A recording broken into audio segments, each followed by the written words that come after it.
Hoy en día, el anime se encuentra hasta por debajo de las piedras. Lejos de que fue una forma de entretenimiento que se popularizó con el pasar de los años, los servicios de streaming son esta ventana al contenido de manera especializada o de manera mucho más casual. Pero a diferencia de años posteriores, resulta difícil pensar en que el anime se vea modificado de alguna manera para poder triunfar o entrar a alguna región. Prácticamente el contenido llega de manera íntegra en el 99% de los casos. Claro, se han desarrollado algunas vertientes en pro de que todo sea un negocio o sea más redituable. Tienes que por parte de los mismos japoneses, en ocasiones un show puede tener hasta 2 o 3 versiones. Sin embargo, no fue así todo el tiempo. En su momento resultaba un tanto difícil saber qué podría ser un éxito y qué no. Pero sobre todo, los canales de difusión, que eran mayormente las cadenas de TV, no permitían ciertas cosas al aire, lo que sumado a las políticas de quien llevara los contenidos, hacía que sí o sí estos tuvieran que ser modificados. Quienes se encargaron de realizar la mayor parte de estas dichas modificaciones o adaptaciones fueron los norteamericanos, ya que eran quienes solían quedarse con los derechos internacionales de muchas series. Una de las empresas más famosas por estas prácticas fue 4Kids, los cuales se encargaron de tener muchos shows en su poder, algunos más famosos que otros. Pero todo tiene un motivo, las decisiones que tomaban no eran aleatorias y casi siempre cuando se suele hablar de la empresa se suele caer en los mismos puntos, ya que gran parte de la información se encuentra en inglés y parece que nadie se había tomado el tiempo para traducirla o escucharla. Por lo que en este video repasaremos desde los datos más conocidos hasta aquellos de los cuales nunca hayas escuchado hablar de la empresa, que incluso podrían cambiar un poco la perspectiva sobre varias de sus decisiones. Sin nada más aclarar, empecemos. La estructura de 4Kids. Normalmente cuando se suele hablar de 4Kids no se habla tanto de su estructura, ya que siempre se suele hacer referencia únicamente al nombre de la marca. Pero entender parte de su formación resulta algo bastante importante para saber cómo llegaron al punto en el que todo mundo o una buena parte de este conoció a la empresa.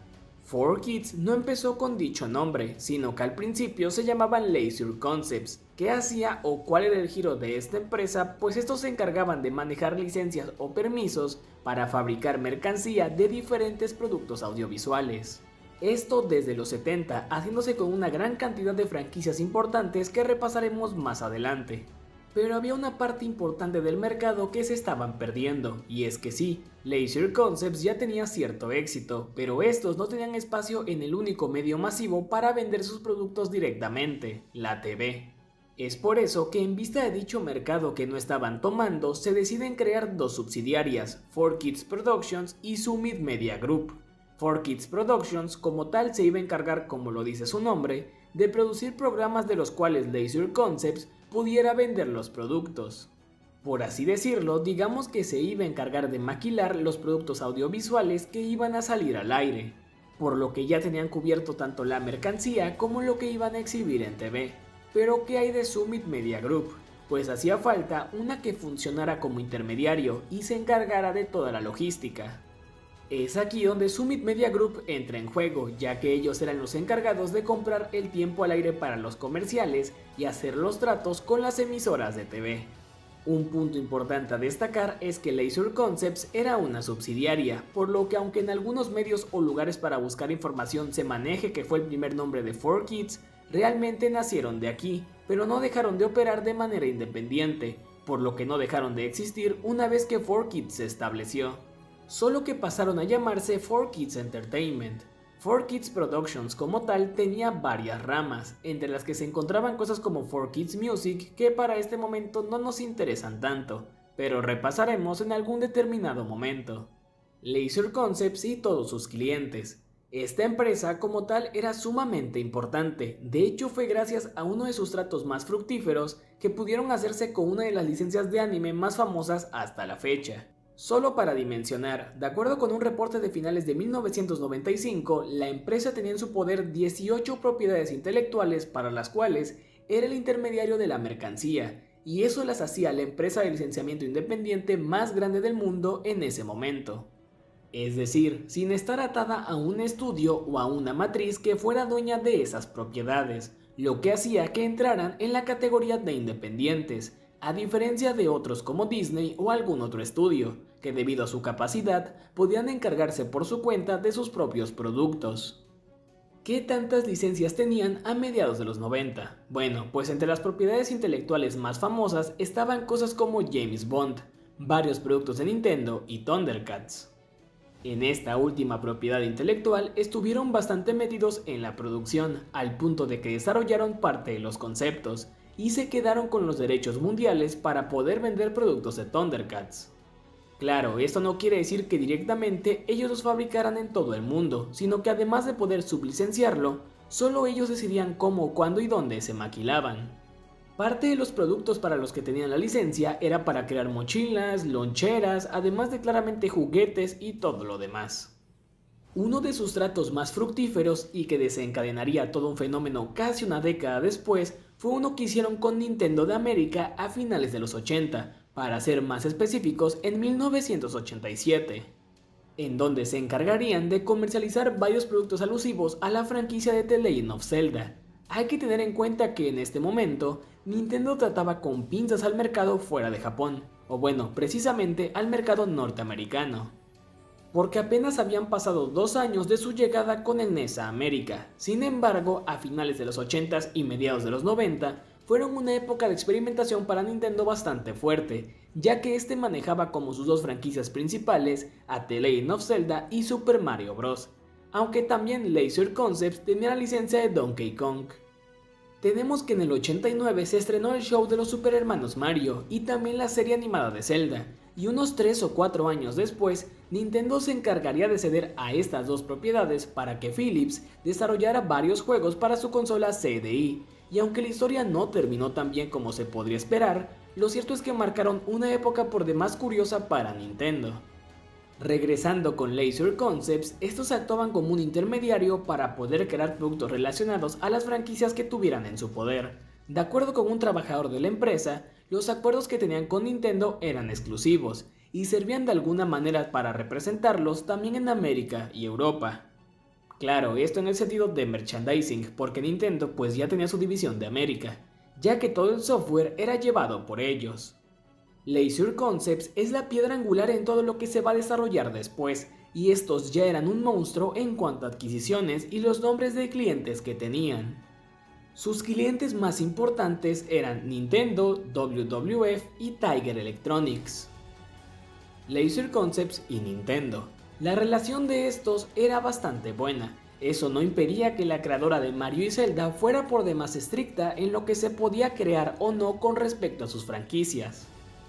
Esto tenía más que ver con los productos alusivos que se iban a vender, y cada diseño, así como la manufactura, tenía que ser aprobada por Nintendo, y en muchas ocasiones no existía la posibilidad para reunirse con todo el equipo involucrado, por lo que internamente Laser Concepts desarrolló algo conocido como la Biblia de Mario, en la cual había diseños que ya estaban aprobados, los colores que se tenían que usar y varias otras cosas para no salirse tanto del margen de lo que quería el cliente.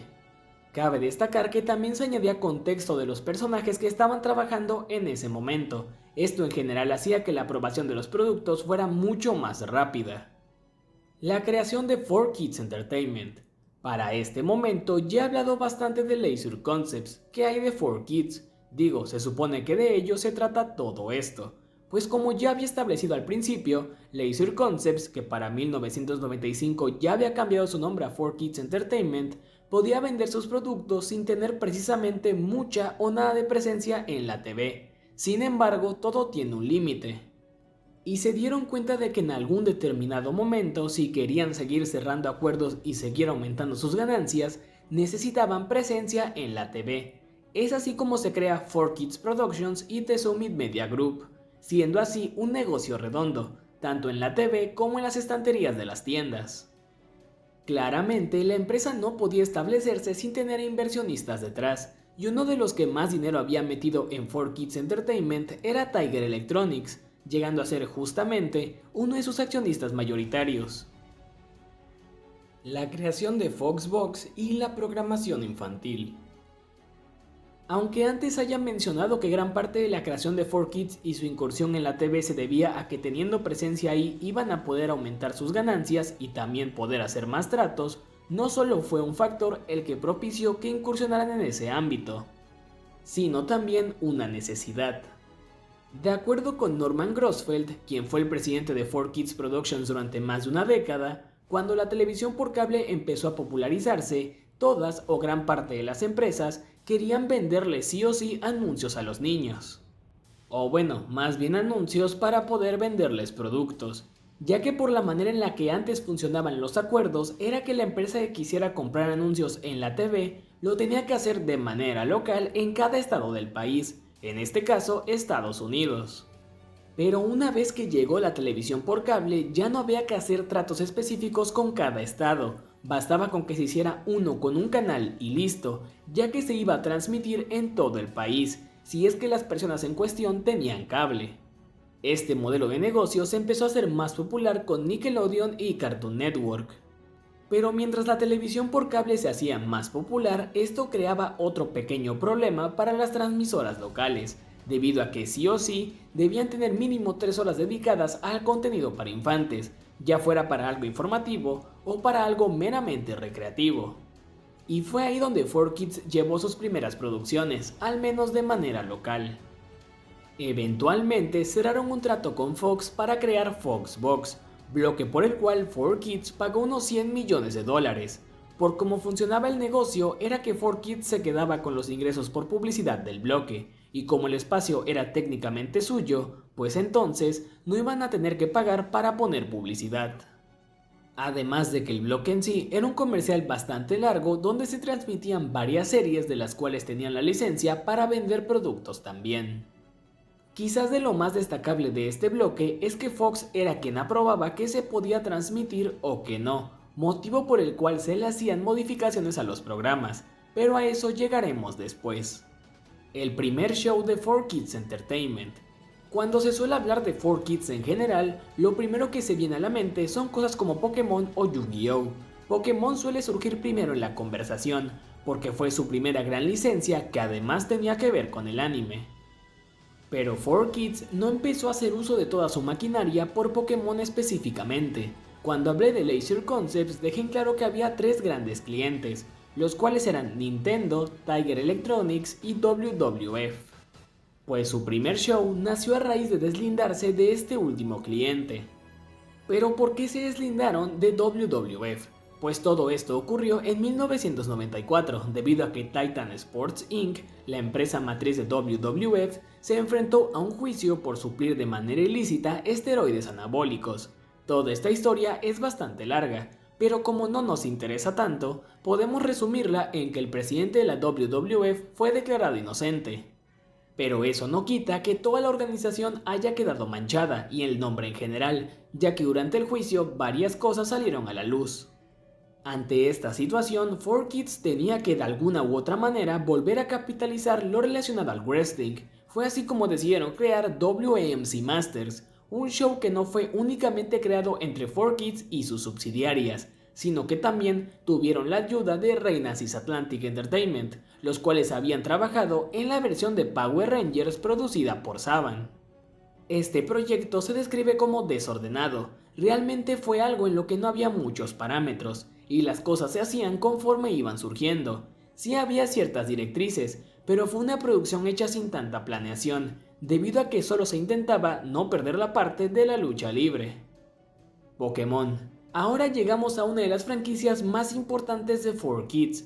La relación estrecha entre Nintendo y Laser Concepts hizo que cuando estos crearan sus demás divisiones para poder tener cabida en la TV, Nintendo los viera con ciertos ojos, para poder llevar Pokémon fuera de Japón. Fue así como entre 1996 y 1997, 4Kids cerraría el trato que los llevaría a otro nivel, el cual era bastante simple. Ellos tenían la licencia internacional de todo, a excepción de las cartas y los juegos, por lo que el anime y todo lo que 4Kids produjera alrededor de este era comercializable por 4Kids. La consigna era sencilla, ellos iban a producir el show y hacerlo exitoso en el mercado estadounidense. A diferencia de otra franquicia importante que tuvieron en su momento, aquí 4Kids no pudo hacer mucho. Sí, modificaron la serie y todo lo demás, pero no tuvieron jurisdicción en cosas como la creación del logo y otro tipo de promocionales, ya que estos fueron dados netamente por Nintendo. Quizás surja la duda de por qué cerraron el trato con Nintendo, pues porque para ese momento eran los que se encargaban de gestionar todo lo que tenía que ver con Pokémon, ya que The Pokémon Company International aún no existía. El acuerdo inicial fue por 10 años, y durante esos 10 años, 4Kids gozaría de un gran éxito con Pokémon. Atrápalos si puedes. El trato para llevar Pokémon a Norteamérica no solo implicaba 4Kids y Nintendo, Hasbro también estaba involucrada, por lo que se tenían varias reuniones, más que nada por la inseguridad de Nintendo con respecto a qué hacer o no con la serie. Algo por demás conocido es el eslogan de Pokémon, al menos en las primeras generaciones, el cual en España se tradujo como Hazte con todos, y en Latinoamérica como Atrápalos ya, pero este pudo haber sido un tanto diferente, ya que esta propuesta surgió de 4Kids. Pero el abogado de Nintendo no estaba tan seguro de usarlo, esto porque comentaba que no se les podía dar una orden a los niños, por lo que no tenía que ser una imposición, debido a que ya parecía una orden. Fue así como se manejó la posibilidad de que este fuera algo como Atrápalo si puedes. En esta historia hay dos versiones, una en donde la propuesta vino de 4Kids y otra en donde vino de Nintendo. De hecho, Pokémon en Japón también tenía un eslogan, pero conociendo lo estricta que era la gente de Nintendo, me inclino más por lo de que esto del eslogan que parecía una orden vino de alguien externo. El éxito de Pokémon. Luego de afinar los detalles para la transmisión de la serie, esta vio la luz en el mercado norteamericano a finales de los 90, y sería todo un éxito, uno que estaba capitalizando en un 50% 4Kids, porque tenían tanto la serie como la mercancía alusiva a la misma, y Nintendo por su parte los juegos y las cartas. Fue tanto el éxito que les permitió comprar su bloque a Fox que mencioné cuando hablé de la incursión de la empresa en la televisión, el show de Pokémon y la música de la serie. Las 2 o 3 primeras generaciones de Pokémon tomaron a esta parte del mundo por sorpresa. ¿Y cuáles eran parte de los acuerdos iniciales que tenían con Nintendo? Pues que todo lo que hiciera 4Kids alrededor de la serie podía ser comercializado por ellos. Fue por eso que nació un espectáculo conocido como Pokémon Live, el cual era un show en vivo, en donde se escenificaban ciertos sucesos de la serie. Este incluso tuvo su versión en español, el cual tenía a todas las voces del doblaje para ese momento.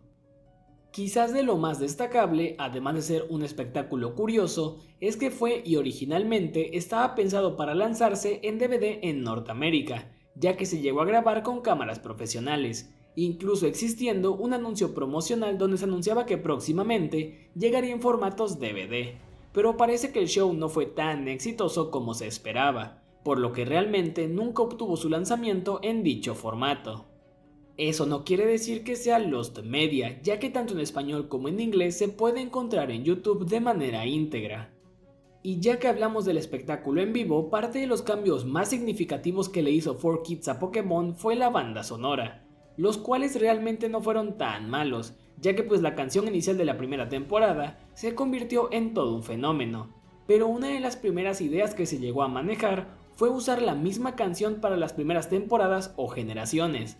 Sin embargo, hacer esto hubiera implicado que 4Kids se perdiera una oportunidad de oro, ya que si habían cambiado la banda sonora, pues podían sacarle provecho por su cuenta vendiendo CDs con esas nuevas canciones, cosa que hicieron al final. El casi fracaso de Pokémon.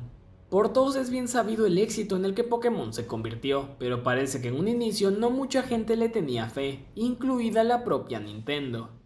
Para empezar, estos no estaban tan seguros de si Pokémon podía ser realmente un éxito fuera de Japón, lo cual tiene bastante sentido. Nintendo en la parte del software le veía varias complicaciones. Lo primero es que al ser juegos RPG, esto implicaba que el público tuviera que clavarse mucho más, y directamente el mercado al que apuntaban era niños, por lo que no estaban seguros de si ciertas implicaciones del juego podían ser atractivas para ellos, ya que en ese momento la consigna que tenían los RPGs en general es que eran juegos de leer, sumado a la información que tenían que aprender para saber cómo se jugaba realmente o de manera efectiva. Otro punto era el anime, el hecho de que hubiera 150 criaturas, los nombres y toda la información para poder entender la serie, hacía que Nintendo no estuviera seguro de si podía triunfar o no, además de que el estilo podía resonar bastante con las animaciones que se emitían en ese momento, lo que podía alejar a los niños de primera mano. En el ir y venir sobre qué iba a ocurrir con Pokémon, 4Kids por su parte tenía varias juntas, en donde al principio, cuando estaban en las negociaciones, una parte de la mesa directiva no estaba tan segura de manejar la serie, por lo que casi la rechazan, pero se dieron cuenta de que rechazarla implicaba dañar su relación con Nintendo, por lo que tomaron el trato. Aunque otra posibilidad que llegó a existir fue dejarle la producción de la serie a un estudio canadiense, y ellos solo se iban a encargar de venderlo. Esto de no rechazar tratos se replicará más adelante, y los llevará a uno de sus puntos más bajos. El trato se cerró más o menos por las fechas de emisión del capítulo de Polygon en Japón, y tenían un plan de respaldo si es que no podían convencer a las cadenas de TV para transmitirlo o conseguir alguna en general. La sindicación de Pokémon. Para sorpresa de Nintendo e incluso de 4Kids, ninguna network de televisión en Norteamérica quería emitir la serie, y las razones eran todas las que ya había expuesto antes, sumado a otras más. Hay que tener en cuenta que esto fue antes de que Pokémon fuera un fenómeno, por lo que había que explicarles a las network qué era Pokémon y por qué les convenía. Por si no fuera poco tener que explicar qué era la serie y por qué era un producto atractivo, el estilo de animación tampoco era algo que convenciera a los jefes de las network, por lo que simplemente optaban por no aceptar el producto.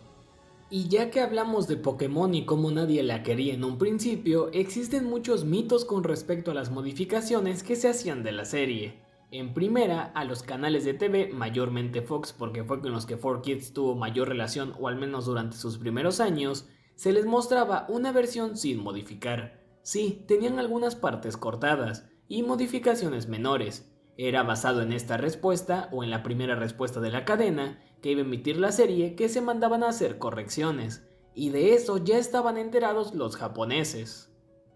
Antes de esta primera emisión de Pokémon y en general de los shows, se les mandó una lista de todos los cambios que se iban a hacer a Shopro, uno de los involucrados en la producción de Pokémon, y estuvieron de acuerdo. De hecho, parte de eliminar todo lo japonés que hiciera referencia al verdadero origen de la serie, nació de que al principio una de las quejas de las network era que el estilo extranjero de la serie parecía no gustarles tanto, haciendo referencia a la animación. Como nota, no está de más mencionar que si bien no existe, o al menos yo no encontré cuánto pagó 4Kids por la licencia de Pokémon y cómo era que se iban a repartir las ganancias, Nintendo le dio a 4Kids $6 millones para promocionar la serie, esto en televisión, es decir, para que compraran el tiempo al aire para los comerciales. Ese dinero fue gestionado por Summit Media Group, quien se encargó de la producción de dichos promocionales, y que como ya habíamos comentado al principio, era quien se encargaba de toda la logística entre las producciones de 4Kids y las televisoras. Pero si nadie quiso Pokémon, ¿qué hizo 4Kids entonces? Pues como había comentado, ellos tenían un plan de respaldo, la sindicación. Hasta donde tengo entendido, ese término de transmisión es uno que se suele usar más en Norteamérica, y podríamos describirlo de la siguiente manera. 4Kids o The Summit Media Group, quien era realmente el intermediario, fue con las grandes cadenas de TV, entre las que estaban Fox, ABC y varias otras. Estas no quisieron el programa en un inicio, por lo que The Summit Media Group se encargó de cerrar tratos con los canales de manera local en cada estado de los Estados Unidos, sin tener que pasar por las grandes empresas, para que ellas se lo pasaran a los canales. Esto no fue algo precisamente fácil, además de que los horarios los imponían las televisoras directamente. La idea de 4Kids era programarlo de lunes a viernes, pero pues la decisión final no era de ellos, y sí lo pusieron de lunes a viernes, pero a las 6 de la mañana, antes de que los niños entraran a la escuela. Pero nada iba a parar el éxito de Pokémon, y bastaron unas pocas semanas para que ese horario, el de las 6 de la mañana, tuviera más audiencia que el prime time. Eventualmente también se transmitió en ese horario, a las 6 de la tarde, y ahora sí, todos querían comprar el show. Dick Entertainment y Sailor Moon. Como ya había comentado en un inicio, ni Nintendo y mucho menos 4Kids estaban seguros de si Pokémon podía o no triunfar, y es que para este punto ya habían ejemplos de cómo se podía arruinar un anime o cómo es que este podía verse mermado en cuanto a popularidad por su tratamiento.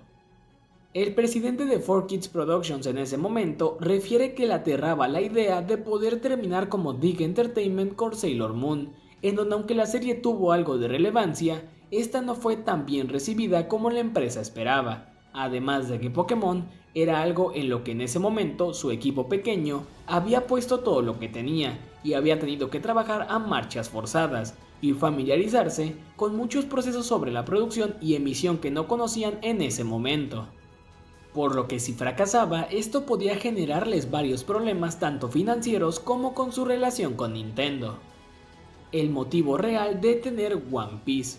Ahora llegamos a uno de los puntos más debatidos sobre la empresa. Luego de hacerse con Pokémon y Yu-Gi-Oh!, los cuales habían convertido en un éxito para todos, al punto de que la serie de Yugi y compañía los llevó a no reportarles todas las ganancias a TV Tokyo y NAS, tenemos a One Piece. Por mucho, esta siempre me pareció la adquisición más curiosa de la empresa. Y normalmente existe este mito de que fue adquirida en un paquete y le estaban apuntando en la cabeza a alguien de 4Kids para que hiciera que la serie sí o sí fuera un éxito fuera de Japón.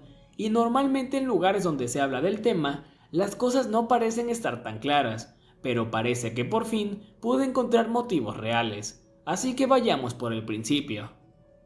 4Kids, así como muchas empresas a principios de los 2000, ya habían puesto su mira en Japón, específicamente en su animación. Sabían que de ahí venía su siguiente gran éxito, solo había que saber escoger. Para este punto, empresas como ADV Films, Central Park Media y muchas otras más ya existían. El anime era ya algo conocido de este lado del mundo, y mientras muchos centraban su negocio en la venta de DVDs, 4Kids seguía firme con la televisión.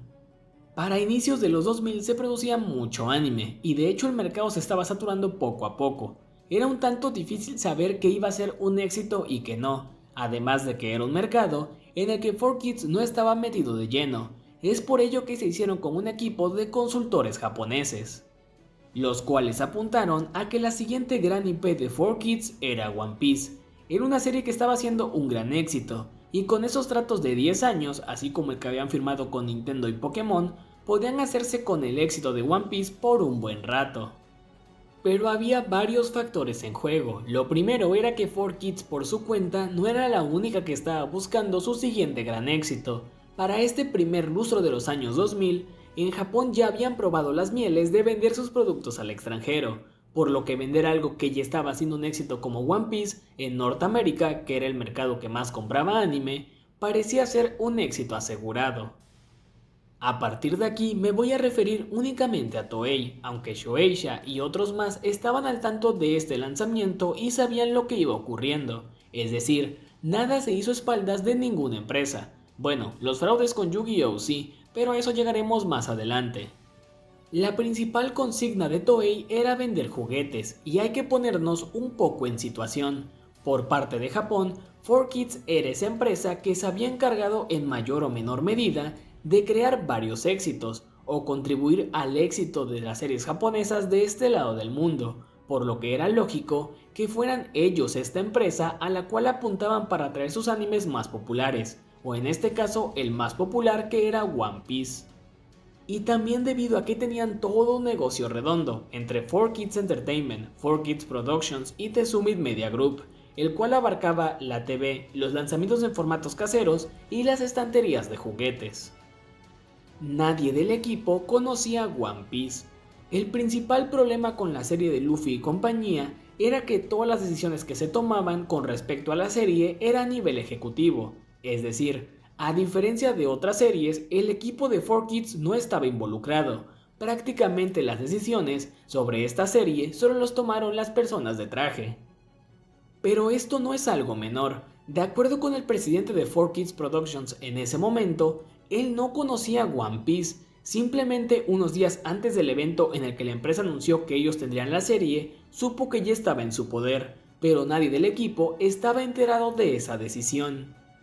Estamos hablando de que hubo reuniones en donde se dejó fuera al presidente de la división que iba a llevar la serie. Para ese momento, él había visto unos 3 minutos más o menos, pero todo esto fue porque a los directivos se los vendieron como que iba a ser su siguiente gran éxito, tipo Yu-Gi-Oh! O Pokémon.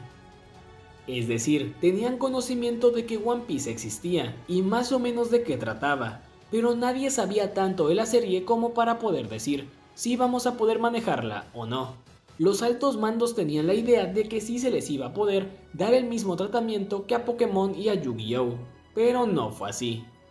Los ajustes a los lineamientos de la TV.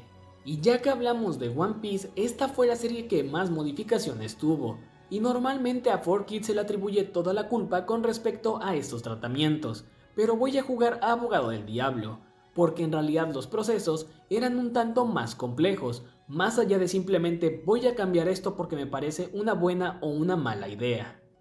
4Kids recibía los archivos maestros japoneses, de hecho también tenían incluso acceso a las versiones clean o limpias de las aperturas u openings.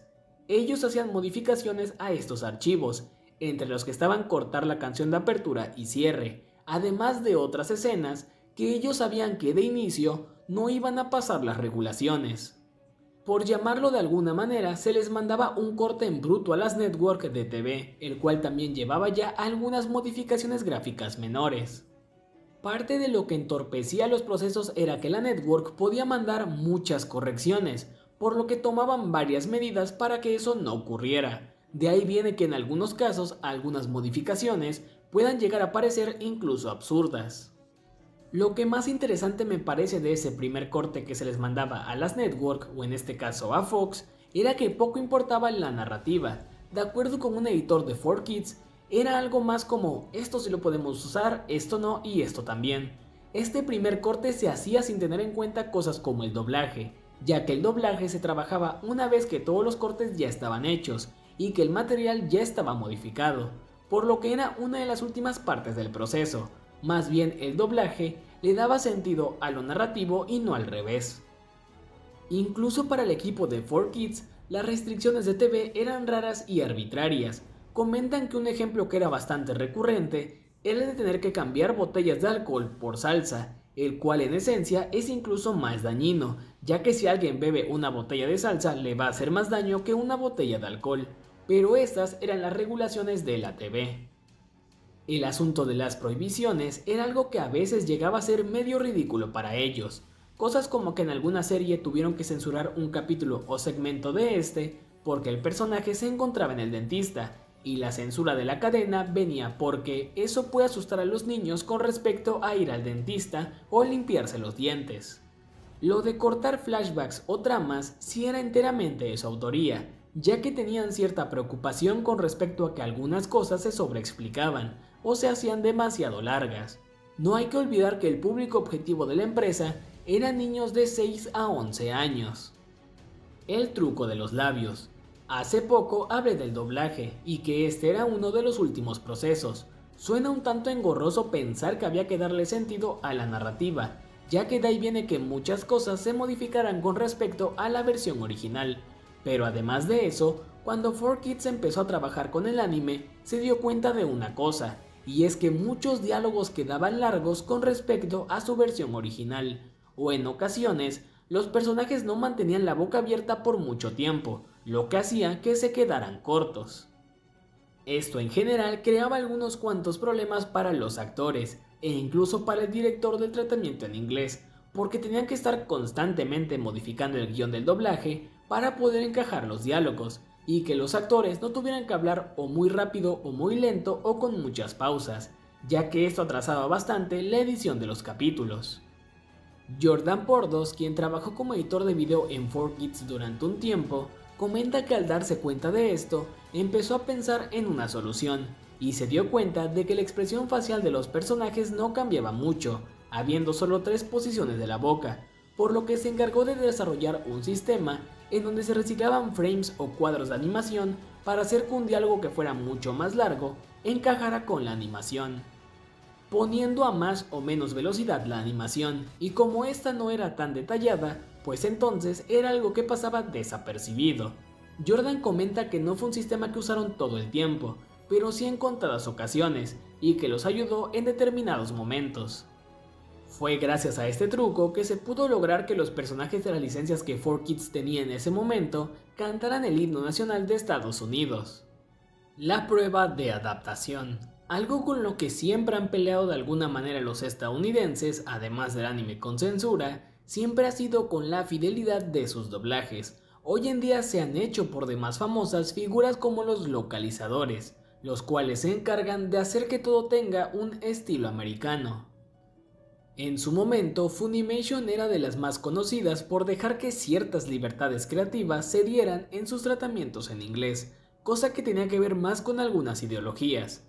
Esto no es algo que ocurra tanto en tiempos recientes. Desde siempre los doblajes en inglés nunca han sido muy fieles con respecto a la versión original, ya fuera porque se cambiaban diálogos de manera drástica para darle un sentido, o porque se abordaba todo desde un punto más tonto. Con 4Kids la cosa no es muy distinta, ya que Matthew Drake, quien fue guionista de 4Kids durante varios años, comentó que cuando aplicó para el puesto tuvo una prueba de escritura, específicamente con el capítulo 4 de la primera temporada de Yu-Gi-Oh!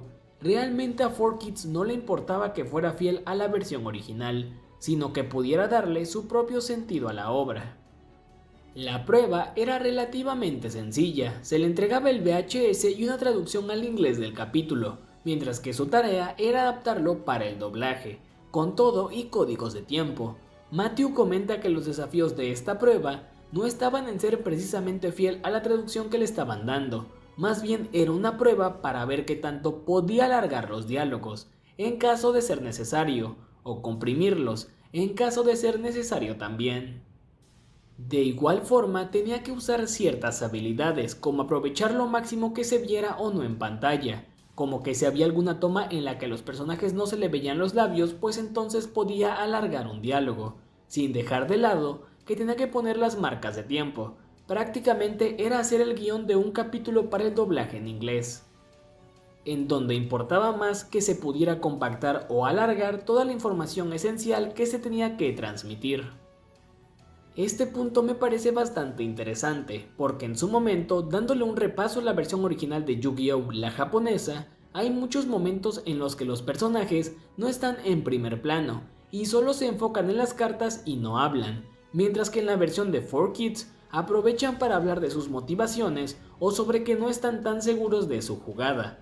Probablemente en donde más existan diferencias sea en los diálogos internos de Yugi y la presencia del faraón dentro de los artículos del milenio, ya que en muchas ocasiones no hay un monólogo como tal en la versión original, pero en la versión de 4Kids sí hablan bastante entre los dos. One Piece en la TV. Como ya había comentado, el proceso por el cual pasaban las series era que se les mostraba el material a las cadenas de TV o a las network, y estos mandaban sus correcciones o regulaciones que se tenían que hacer para que se pudiera emitir el contenido. Pero con One Piece tenemos que de inicio el equipo ya sabía que era algo que no iban a poder modificar tanto o manejarlo. No iba a poder ser su siguiente Pokémon o Yu-Gi-Oh! Porque la serie no iba a soportar ese tratamiento, además de que no iban a cambiar su público objetivo, el cual eran niños de 6 a 11 años. Había presión por todos lados, tanto de Toei porque el contenido se doblara y pudieran vender juguetes, y de parte de 4Kids para poder tener ese siguiente gran éxito. De hecho, el presidente de 4Kids Productions de aquellos años comenta que los principales intereses de Japón en ese momento era tener su línea de juguetes de este lado, porque en Japón era algo que no dejaba de venderse. Y Toei estaba consciente de todo lo que iban a tener que hacer para que la serie pudiera venderse, por lo que estaban dispuestos a que se intentara adaptar para los niños. Realmente llegados a este punto, 4Kids no parece el villano de una historia, simplemente me parece otra empresa la cual sucumbió ante las decisiones de la gente de traje. Este caso no es muy diferente al de otras empresas que llevaban anime, como es el caso de ADV Films, los cuales realmente dependían mucho de Evangelion en varios sentidos, y por más que intentaron encontrar su siguiente gran éxito, nunca lo encontraron, o al menos no al mismo nivel.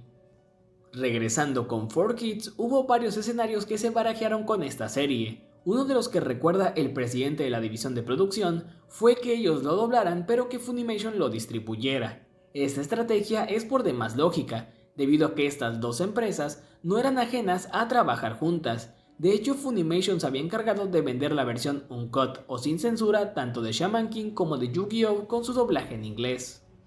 pero sabían que si querían intentar que One Piece fuera un éxito tenían que hacerlo en la TV. Fue por ello que finalmente se tomó la decisión de que 4Kids llegara a la televisión, y cuando le mandaron el primer corte a Fox, las correcciones que mandaron eran muchas, prácticamente más que con cualquier otro programa con el que hubieran trabajado. El fracaso de One Piece en la TV. Para nadie es sorpresa que la versión de 4Kids de la serie de Luffy y compañía fue un fracaso en todo sentido, en las emisiones, críticas y hasta la línea de juguetes.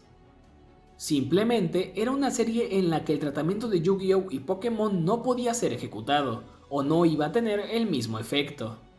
Cabe destacar que aún con todo y con que el equipo sabía del trabajo titánico que era intentar adaptar esta serie, había ciertas expectativas, tanto por parte de Japón como por parte de la propia 4Kids. Una de las cosas que más se le critica a esta versión tiene que ver con el corte de los capítulos y cómo esto afectaba el desarrollo de las tramas, y que de haber seguido con la serie hubiera causado mucho sinsentido, y como había comentado antes, el doblaje servía para darle un sentido a la narrativa, porque se trabajaba después de todas las modificaciones. Pero estaban conscientes de que en algún determinado momento todo iba a perder sentido, por lo que no tuvieron más remedio que recurrir al manga, para anticiparse a lo que estaba pasando e iba a pasar con la historia, ya que iban a intentar ser un poco más fieles, con la información anticipada que tenían. Sin embargo, esta fue una estrategia que se hizo bastante tarde, unos 6 meses después de empezar a emitir la serie, pero ya era demasiado tarde. Esta decisión también se impulsó porque Toei o el equipo de producción de la serie tenía juntas con Toei para saber cómo iba la producción de la versión estadounidense. La versión uncut o sin cortes de One Piece. Otro de los grandes misterios con respecto a One Piece es su versión uncut.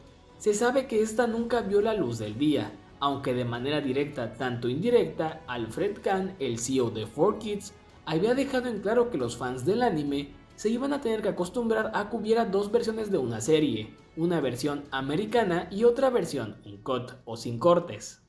La primera eran las ya conocidas versiones de TV y las otras eran las que se iban directo a lanzamientos en formatos caseros, y dejó en claro que en algún punto estaban viendo cuándo lanzar la versión uncut de One Piece. Lo de tener dos versiones de una serie era algo que la empresa ya había hecho antes, tanto con Yu-Gi-Oh como con Shaman King, en sinergia con Funimation. Pero estos no estaban realmente tan convencidos de que las versiones uncut pudieran funcionar, más que nada porque en los dos casos anteriores no habían tenido mucho éxito. Pero, ¿qué pasó con la versión uncut o sin cortes de One Piece? Bueno, pues de acuerdo con varias declaraciones de diversos miembros del equipo, se barajearon varias posibilidades, algunas descartadas más rápido que otras. La primera era así tener una versión uncut en DVD, la cual iba a llevar Funimation, pero desde arriba, esta idea se descartó rápidamente, debido a que la versión uncut de Shaman King y Yu-Gi-Oh no había sido exitosa. Otra de las posibilidades era saltarse la TV y ellos producir el doblaje y que Funimation se encargara de distribuirlo. En este caso solo iba a existir una versión, la que no iba a tener cortes. ¿Y qué tan lejos llegaron estas posibilidades? Bueno, pues de acuerdo con la actriz que interpretó a Nami en la versión de 4Kids, ella recuerda haber grabado una versión sin modificar, por lo que parece que sí llegaron bastante lejos. Esto porque el doblaje se hacía después de todas las modificaciones, por lo que si se llegó a grabar algo sin modificar es porque la versión uncut había llegado un tanto lejos. Al final, como terminó el trato fue que Viz Media se encargó de distribuir la versión en formatos caseros, pero fue la misma que la versión de TV. De hecho es por eso que los DVDs de Viz Media tienen la leyenda de versión en inglés de TV. Funky Cops. Parte de lo más criticado de la versión de 4Kids de One Piece fue que todas las armas fueron cambiadas, las lanzas por palas y las pistolas por artilugios bastante extraños, que poco sentido llegaban a tener en realidad. En Yu-Gi-Oh era algo que también ocurría, lo que nos dejó con las míticas tomas de los personajes apuntando con los dedos a otros. Como ya he comentado antes, no es que 4Kids tuviera toda la culpa, a final de cuentas, todo tenía que pasar por las regulaciones de la TV, y en muchos casos, incluso para 4Kids estas normas llegaban a ser un tanto extrañas, ya que no había mucho sentido en algunos cambios. pero hubo una animación que, a pesar de tener armas, pudo pasarse sin problemas y realmente solo tuvo modificaciones en su doblaje, Funky Cops, en donde seguimos a un grupo de detectives en los años 70. Dicha animación es de origen francés y en un inicio esta tuvo un doblaje al inglés hecho en Francia. Posteriormente, 4Kids adquirió la licencia de la serie y le hizo un redoblaje, el cual es actualmente Lost Media, ya que solo tuvo emisión en TV y parece que no le fue muy bien, por lo que parece que nadie la respaldó. Lo que más destaca a comparación de sus demás series es que a nivel gráfico no tuvo muchas modificaciones, e incluso para el presidente de 4Kids Productions es medio un misterio cómo dicha serie no tuvo que ser tan cortada o modificada como otras por órdenes de la cadena o la network, ya que esta serie se empezó a emitir en el 2003, después de Yu-Gi-Oh! Y Pokémon. La creación de The Pokémon Company International. Algo que había comentado en uno de los puntos en los que hablé de Pokémon era que los tratos iniciales de la serie se habían hecho con Nintendo y no con The Pokémon Company, esto porque en su momento su división internacional no existía, por lo que era Nintendo el encargado de llevar la marca. El acuerdo inicialmente era por 10 años, y 4Kids sabía del éxito que eran las cartas y los juegos, cosa de la cual no tenían nada de jurisdicción. Así que en su momento decidieron comprar unas cuantas acciones de la empresa japonesa The Pokémon Company. 4Kids estaba más que consciente de que la creación de The Pokémon Company International significaba que después de esos 10 años, ellos ya no iban a poder encargarse de Pokémon. Aún así, mantenían la esperanza de que les dejaran producir el show, cosa la cual no pasó. Y con respecto a las acciones que tenían en la empresa japonesa, cuando empezaron con sus problemas financieros, tuvieron que renunciar a estas. La cláusula de no competencia en el contrato de los actores. 4Kids en un inicio no tenía un estudio de doblaje. Conforme fue creciendo y tenían cada vez más y más shows, el negocio se fue expandiendo hasta tener el propio, ya manejando un buen número de proyectos, y fueron muchos actores los que pasaron por ahí. Estos, como en cualquier lado, tenían que firmar un contrato para trabajar en dicho estudio. Técnicamente no había nada de malo, pero hubo una cláusula que se convirtió en un problema tiempo después, o que solo se iba a convertir en un problema en casos muy específicos, la cual era que durante un tiempo o periodo determinado del mismo, el actor no podía interpretar o caracterizar al mismo personaje fuera de 4Kids. Estas cláusulas son bastante comunes, de hecho me recuerdan a aquellas de no competencia, en donde después de renunciar a un empleo en particular, no puedes trabajar en otro de la misma rama, o incluso a veces no puedes ejercer en un estado en específico. Esta estaba hecha para proteger a 4Kids de alguna manera. ¿Y en qué caso se iba a volver un problema? En las series longevas, como con Pokémon, ya que después de que The Pokémon Company International se quedara con la serie por contrato, los actores no podían volver a interpretar a sus personajes, siendo ese el aparente motivo por el cual no pudieron regresar después de la mitad de Advanced Generation. Sin embargo, el presidente de 4Kids Productions dejó en claro que ellos nunca empujaron por el cumplimiento de esa cláusula, y nunca tuvieron ningún tipo de conflicto legal con ninguno de los actores. Parece que todo fue una decisión más de The Pokémon Company International, los cuales querían deslindarse completamente de 4Kids. Los créditos a los actores de doblaje. Como 4Kids era quien tenía los derechos internacionales de las series, pues todas las versiones se basaban en sus tratamientos hechos al inglés. Sin embargo, había algo medio raro incluso para los actores de dicha versión en inglés, y esos eran los créditos. Para empezar, no estaban acreditados por personaje, únicamente aparecían sus nombres, y realmente era una pantalla de créditos única que se manejaba para toda la serie. Esto lo comprobaban porque en capítulos en los que no aparecían sus personajes, en los créditos sus nombres sí aparecían, siendo algo en lo que la producción no tenía mucho cuidado. De hecho, si ves series como Yu-Gi-Oh! Te darás cuenta de que los créditos de la producción en general duran muy poco tiempo, y los nombres nunca cambian. Aperturas y cierres. A ver, sí, a 4Kids se le critican muchas cosas, pero sus canciones de apertura en Pokémon fueron de esas cosas que no fueron precisamente un error, y en general parte de la banda sonora. Los intros se hacían una vez que tenían acceso a todos los capítulos de la tanda que habían comprado, A pesar de tener acceso a las versiones limpias o sin créditos de las versiones originales, las japonesas no los dejaban usar todas esas tomas, y solo los dejaban ocuparlas en su versión del intro, nunca en la serie. A su vez, en ocasiones, cuando ya habían creado buena relación con los japoneses, algunas partes del material les llegaban sin terminar, haciendo falta por animar alguna parte.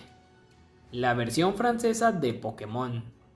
Una de las ideas que había tenido desde siempre era que la única versión que 4Kids podía vender era la suya, lo cual tenía bastante sentido, al menos para mí, ya que esa era denominada la versión internacional, ya que como suele ocurrir hoy en día, los japoneses deciden crear una versión internacional de una serie, omitiendo algún símbolo o censurando algunas cosas, y esa es únicamente la que venden, pero en el caso de 4Kids no era así. Ellos tenían la capacidad para vender la versión japonesa de manera íntegra, sin embargo, las distribuidoras a las que se los vendían preferían tomar la versión que 4Kids ya había modificado. Esto también tiene bastante sentido. ¿Por qué? Pues digamos que eres una distribuidora para TV o un canal directamente y te ofrecen dos opciones. La primera es una versión íntegra de la serie que no ha sido modificada, esto porque no ha atravesado ninguna regulación, por lo que si hay que hacer algún corte o modificación, estos corren por tu cuenta. En cambio, la otra opción que te ofrecen es una la cual ya atravesó regulaciones de transmisión de Estados Unidos, por lo que entonces ya no había que preocuparse tanto por las modificaciones para hacerle. En ese escenario resulta mucho más conveniente y probablemente barato comprar una versión ya modificada. Waldo Cabrera, el director creativo de 4Kids por aquellos años, le atribuye también el que solo compraran su versión fuera de Norteamérica, que era un éxito asegurado, o al menos uno que ya estaba explotando de este lado del mundo. Los logos de Yu-Gi-Oh! Y Pokémon. 4Kids se encargaba de todo el trabajo de arte para las obras que iban a llevar. Claro, estos diseños tenían que ser aprobados por los dueños originales, en este caso los japoneses. Luego de que se cerrara el trato con Nintendo para que ellos hicieran cargo del anime Pokémon, 4Kids trabajó en varios logos para usarlo como el internacional. Sin embargo, a pesar de los esfuerzos, parece que estos no terminaron de convencer a Nintendo, y ellos tuvieron la última palabra o logo, haciéndoles llegar sin espacio a modificaciones el logo que estrictamente iban a tener que usar. Con Yu-Gi-Oh! La cosa fue un tanto distinta, aunque era la misma dinámica. Se tuvo una semana y media para diseñar el logo, y era lógico que a diferencia del de Pokémon, este sí tenía que ser un tanto diferente, porque el logo original o el japonés de Yu-Gi-Oh! Son kanjis enteramente. El diseñador en jefe en ese momento quería que el logo tuviera un toque más de miedo, pero para empezar ninguna tipografía lo convencía, hasta que se encontró con la de Nightmare Before Christmas o Pesadilla antes de Navidad, o El extraño mundo de Jack, por lo que usó la misma. Esto se puede notar ya que además de tener un grosor característico, algunas letras, las mayúsculas, tienen una especie de alargamiento al final o al principio del trazo de la letra. En un inicio, el logo de Yu-Gi-Oh! Eran solo las letras con ese gris plateado, pero una vez que se lo mandaron a Konami para su aprobación, estos tenían una última petición, y esa era que el logo tuviera escrito en kanji la palabra Yu-Gi-Oh! En la parte trasera. Solo que había un pequeño problema, quien se encargaba de hacer el logo no sabía escribir en kanji. En una de las pausas para encontrar la respuesta y saber qué hacer, decidió ir a comer a un restaurante de sushi cerca de la oficina en la que estaba trabajando. Y se dio cuenta de que el menú, además de estar en inglés, también estaba escrito en kanji. Por lo que preguntó quién había escrito el menú y el responsable estaba ahí mismo en el restaurante, y le preguntó si podía escribir Yu-Gi-Oh!, a lo que contestó que sí, y accedió sin problemas. Luego de regresar por unos plumones o marcadores a la oficina y varias hojas en blanco, el sujeto escribió Yu-Gi-Oh! En kanji, pero cuando los demás que trabajaban en el restaurante vieron el resultado, no estaban tan convencidos, por lo que más de uno tomó hojas y plumones para escribir en kanji Yu-Gi-Oh! Al final había más de uno para escoger, y el diseñador en jefe se decantó por uno en particular, dando como resultado el logo que ya conocemos, al menos de este lado del mundo, el cual no hubiera sido posible sin una película de Disney y un restaurante de sushi. Doblajes italianos y franceses. De acuerdo con la vicepresidenta de 4Kids Productions, la empresa no supervisaba realmente todos los doblajes que se hacían en el extranjero, ya que eso era más trabajo de quien llevaba las series, o a quienes se las vendían en diferentes lugares del mundo. Eso no quiere decir que estuvieran completamente desentendidos de lo que ocurría con sus series fuera de Norteamérica, ya que sí tenían contacto con gente de Italia y Francia, los cuales eran los que sí pedían la aprobación de 4Kids, pero parece que en ese sentido eran un tanto más laxos. A su vez, los japoneses tampoco eran tan estrictos, esto porque realmente nunca estaban presentes cuando se hacían los castings, además de que para ellos, logísticamente, resultaba un tanto difícil mandar a supervisar cada proyecto, ya que solo llegaron a supervisarlos en algunas contadas ocasiones. Los tours en las oficinas de 4Kids. La empresa era muy famosa a finales de los 90 y principios de los 2000. Tenían a dos de las franquicias que habían tomado al mundo por sorpresa, lo que hacía que fueran sumamente atractivos para gente importante.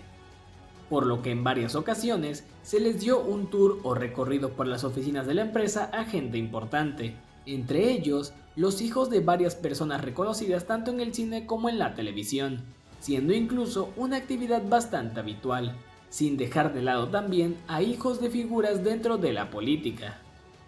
El equipo japonés de 4Kids. La empresa era completamente estadounidense, que como ya vimos tuvo relaciones bastante estrechas con empresas importantes de la animación japonesa, y para mantenerse al tanto de las tendencias de dicho mercado en el que no estaban totalmente sumergidos, habían contratado a un grupo de consultores. Sin embargo, en varios episodios de 4Kids Flashback, un podcast donde se invita a varias figuras importantes de la empresa a hablar de cómo esta funcionaba realmente, en varios capítulos, varias personalidades se refieren a un equipo japonés o a la gente de Japón cuando hablan de los animes que tuvieron en su poder. Por lo que pude investigar, nunca hubo una empresa en Japón o una sucursal de 4Kids, por lo que bien pueden estarse refiriendo únicamente al equipo de consultores o a las empresas con las que tenían una estrecha relación. Cloverway. One Piece fue una de esas series que tenía todo para triunfar, pero cayó en las manos equivocadas, o al menos en una empresa cuyo público objetivo eran los niños, por lo que sumado a las presiones que había por parte de todos los involucrados, hizo que terminara ocurriendo el desastre que todo mundo conoce. Fue en aquel 2004 en el bloque Foxbox cuando One Piece arribó por primera vez de este lado del mundo, y lo haría de la peor manera.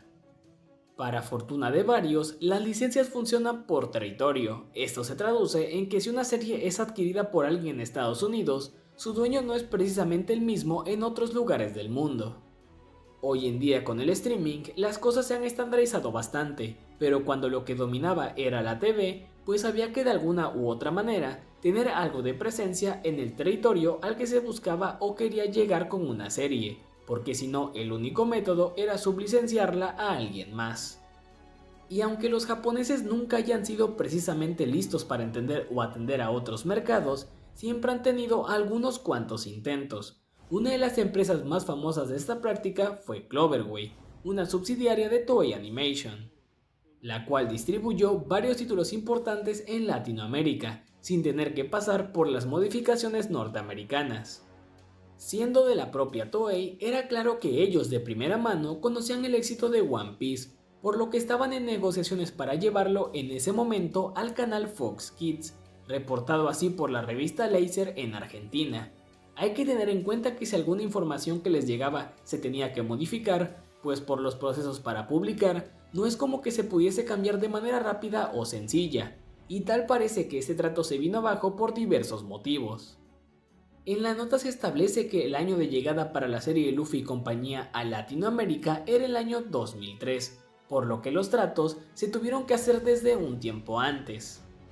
Y puede que uno de los factores por los cuales ese trato no se concretó fue por el cambio que Disney le hizo al canal para transformarlo en Jetix, ya que esto ocurrió por allá del 2004, haciendo que la serie llegara 3 años después de lo que Cloverway la tenía prevista, y ya vimos cómo ocurrió eso. Quizás que Cloverway la trajera hubiera causado un parón en la distribución de la misma en un determinado momento, ya que esta fue cerrada en el 2007. Sea cual sea el escenario, Años después, Toei sí pudo tomar la serie por su cuenta y llevarla de manera íntegra. Mark Kirk y los procesos de 4Kids. Gran parte de las personas que trabajaron en 4Kids durante la época de Pokémon, Yu-Gi-Oh! Y One Piece no habían tenido la posibilidad de tener voz en internet, hasta la llegada de 4Kids Flashback, un podcast donde comparten ciertos datos de lo que ocurría detrás de cámaras, así como algunas experiencias. Por lo que no se podía conocer su versión de los hechos, pero hubo alguien que sí tuvo voz varios años antes, y por ello se crearon ciertos mitos alrededor de 4Kids y cómo era que hacían o no las cosas. Mark Kirk entró a trabajar a 4Kids en el 2007 y tuvo una entrevista con Anime News Network en un podcast, donde dio una versión extraoficial de lo que había ocurrido con One Piece, ya que ese fue el eje central de la entrevista. Al menos desde mi perspectiva, fue de aquí de donde se derivaron varios chismes, los cuales se empezaron a tomar como realidad. El podcast dura unos 22 minutos aproximadamente, y aquí repasaremos los puntos más importantes. De las cosas que más ecuarían es que One Piece había sido adquirida en paquete, misma información que incluso se replica en la Wikipedia. En esta última fuente, se establece que la serie se adquirió en paquete junto con Tokyo Mew Mew. Sin embargo, Mark comenta que se adquirió en conjunto con Shaman King, cosa la cual no tiene mucho sentido, ya que para empezar la última ni siquiera es de Toei. Mark comenta que el equipo de producción no estaba muy en contacto con el de licenciamiento, siendo estos últimos los que adquirieron la serie, y por eso terminaron con One Piece en las manos. Esto no es del todo cierto. De acuerdo con Waldo Cabrera, el presidente de 4Kids Productions, cuando One Piece adquirió, la decisión fue algo impulsado por su equipo de consultores en Japón, y ellos no estaban enterados, porque había sido una decisión que incluso se había hecho a un nivel más alto que el de él. Y estamos hablando de que él era el presidente de esa división. Sencillamente parece que los ejecutivos se vieron cegados porque querían su siguiente gran éxito. De igual forma, hace mención a que 4Kids no conocía One Piece y no sabía de lo que realmente trataba la serie. Esto es algo bastante cierto, pero hay que tener en cuenta que había presión de Toei por vender juguetes, y se barajearon muchas posibilidades. Incluso se confirmó por el CEO de 4Kids, Alfred Kahn, que iba a existir una versión uncut, pero esta nunca vio la luz, y en efecto, una vez que el equipo de producción vio la serie, sabían que no iban a poder transformarla o manejarla, y que la fórmula de Yu-Gi-Oh! O Pokémon no era aplicable o replicable. Otra de las cosas importantes que comenta es que antes de que él estuviera en la empresa, quizás el proceso para adquirir una licencia no era algo tan riguroso, y no había mucha investigación detrás, cosa la cual no es tan cierta, ya que antes de adquirir la serie que los llevaría a otro nivel Pokémon, 4Kids tuvo múltiples juntas con Nintendo, y conocían completamente el producto, incluso al punto de no estar tan seguros de si adquirirlo o no. El manga está muerto. Hay un personaje del cual no he hablado tanto en este video, pero resulta sumamente importante dentro de 4Kids, su CEO, Alfred Kahn. Este personaje sería bastante controversial dentro de la historia de la empresa, más que nada por sus declaraciones y por varias decisiones que se tomaron. Una de sus declaraciones que más revuelo causó y que se cree que envejecieron bastante mal ocurrió en el año 2006, en la Comic Con, dentro de la conferencia de novelas gráficas. Hay que tomar en cuenta algunas cosas importantes y entender el contexto. El anime atravesaba una época oscura, ya que se producía demasiado, y gran parte de estos eran delegados a terceros en lugares como China para terminar de animarse. Esto porque los tiempos de producción eran sumamente apretados, y la calidad no era tan buena como se esperaba. Esto estaba impulsado porque se tenía la idea de que las productoras iban a poder recuperar el costo de inversión con las ventas en DVD. Por su parte en Norteamérica tienes que se tenía la idea de que cualquier cosa animada que viniera de Japón podía ser el siguiente Dragon Ball, Evangelion, Pokémon o Yu-Gi-Oh!, cuando no era tanto así. Era un mercado que también se encontraba saturado, y para terminar de aderezar el asunto, tienes que el precio de las licencias se había incrementado por aquellos años, por su culpa por saturar el mercado. En ese mismo año, Estados Unidos estaba colapsando lentamente sobre lo que sostenía su economía, el mercado inmobiliario, lo que los llevaría a la gran recesión del 2008, y varias empresas que se encargaban de distribuir anime habían sido cerradas o reestructuradas. Siguiendo con lo japonés, el manga tampoco estaba pasando por su mejor momento, y es que para el 2007, revistas como Weekly Shonen Jump estaban registrando una caída en la circulación de 2 millones de unidades. Esta revista no sería la única que sufría estragos, debido a que días antes se reportaban bajas ventas en la revista semanal, y la Monthly Shonen Jump había dejado de circular. A Kodansha por su parte, solo 2 revistas le estaban generando ingresos, y eran años bastante turbios, tanto para el anime y manga en el mercado japonés como para el que más lo compraba, el norteamericano. Pero ¿qué fue lo que dijo Alfred Kahn en la Comic Con del 2006? El CEO de 4Kids dejó en claro que el manga estaba muerto. Él definía el manga como un problema porque los niños de esa época no leían, y de hecho dejaba en claro que ellos llevaban una especie de ventaja ante Japón, porque estaban poniendo en streaming sus contenidos, lo que hacía que fueran mucho más accesibles. Lo que él creía del manga era lo siguiente: estás intentando poner una entrada cuadrada en un agujero redondo. Básicamente esto lo decía porque el manga era algo que no iba a encajar con el público de América. También dejaba en claro cosas como que no iba a ser algo grande aquí y no lo estaba haciendo, reafirmando cosas como los niños no han leído y no van a empezar a hacerlo ahora.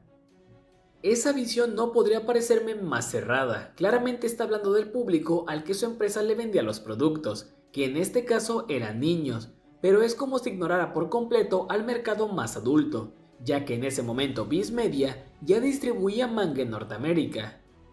Y la empresa matriz de ADB Films, quien fue la empresa más grande que manejó anime de este lado del mundo, también estaba pensando en incursionar en el manga y no precisamente para niños. Al ser un panel, pues él no era el único invitado, y tal cual como si fueran profetas, los demás invitados compartieron sus opiniones con respecto al mercado del manga. Por ejemplo, el editor de Fantheon Comics comentaba que el siguiente paso era saltar a lo digital, y que de ahí venía el futuro de las novelas ligeras y los cómics, comentando que el futuro se trataba de hacer converger la tecnología con contar la historia de los cómics, además de que al no ser algo ajeno, podían adaptarse a consumirlos de esa manera. A su vez, otro panelista dejaba en claro que las historias se encontraban en su punto más alto, ya que solo se diversificaban, y cualquier cosa se podía contar a través de una novela gráfica. El trato original de Yu-Gi-Oh! Si hay algo en lo que los japoneses son bastante buenos es en ser herméticos. Aunque hoy en día se pueda conocer un poco más cómo es que funciona la industria del anime, lo cierto es que hay cosas como los contratos, donde se encuentra la información fehaciente, que resulta imposible o casi imposible de alcanzar para el consumidor. Esto es bastante lógico, porque en muchos casos en los contratos existen cláusulas de privacidad o confidencialidad, pero en algunos casos sí se pueden conocer partes de estos.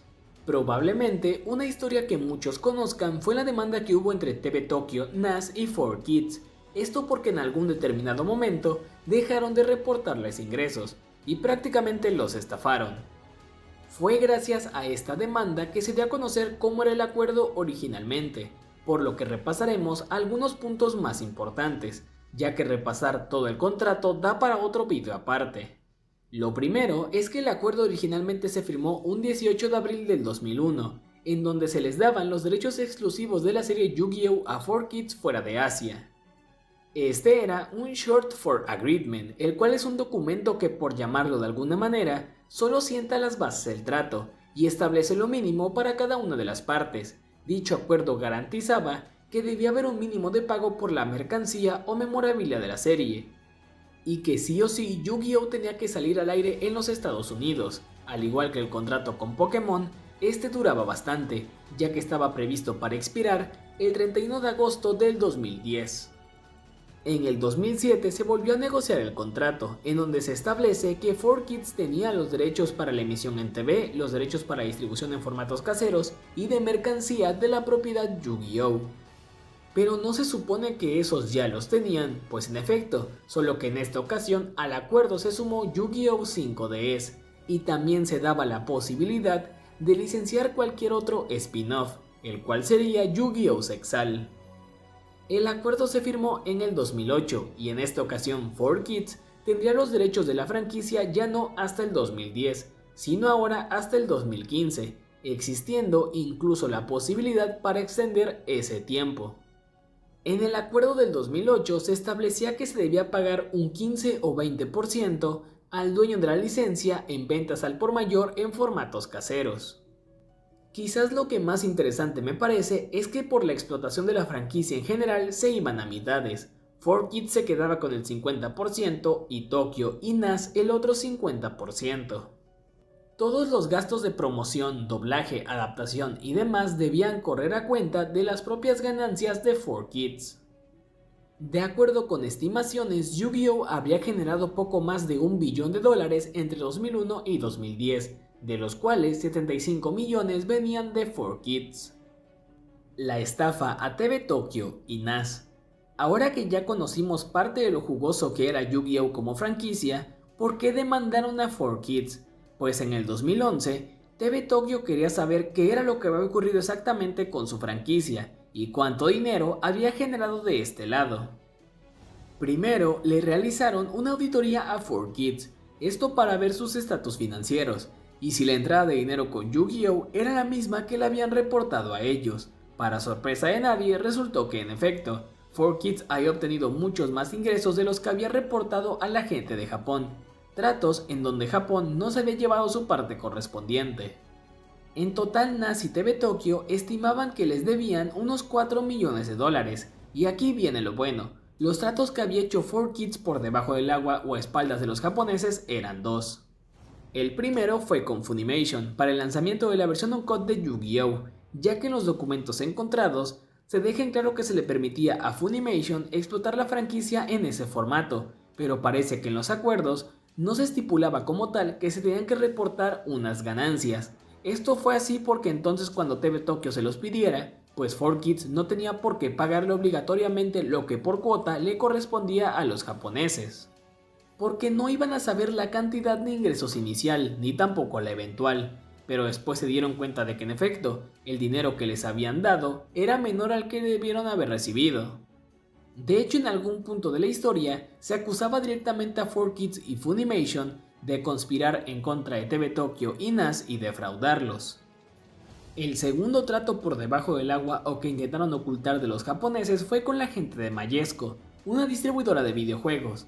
En ese trato, no se hicieron como tal videojuegos de la franquicia, sino que Majesco realizó una conversión de algunos capítulos de la serie a un formato de video que el Game Boy Advance pudiera reproducir, y parece que estos formatos fueron bastante populares en su época, ya que varias películas fueron lanzadas en dichos formatos. El truco venía en que 4Kids se había dado el pago inicial en esta ocasión correspondiente a Japón, pero lo que hicieron fue reportar el trato con Majesco como si fuera un prestador de servicios, con tasa de $1, por lo que todo lo demás que se haya generado pues no fue reportado como ingresos, y por ende tampoco reportaron regalías. Esta sería por mucho una de las manchas más grandes en la historia de la empresa, y quién sabe, si eso hicieron con Yu-Gi-Oh! Pudieron haber hecho mucho más con alguna otra serie. 4Kids en general es recordada por sus prácticas que hoy en día resultan bastante arcaicas, como el cortar las series o modificarlas, pero en su momento parecía ser la norma, y de alguna u otra manera sigue siendo recordada por varios debido a que sus versiones son las que se encuentran actualmente en streaming. Sé que hicieron falta varios puntos por cubrir, pero parte de la idea inicial de este video era salirme un tanto de la norma, así que en algún futuro cercano o lejano vuelvo a encontrar una tanda de información relevante, pues podría haber una segunda parte. Y eso ha sido todo por el video de hoy, no olvides comentar, darle like, suscribirte y nos vemos en la próxima. Adiós.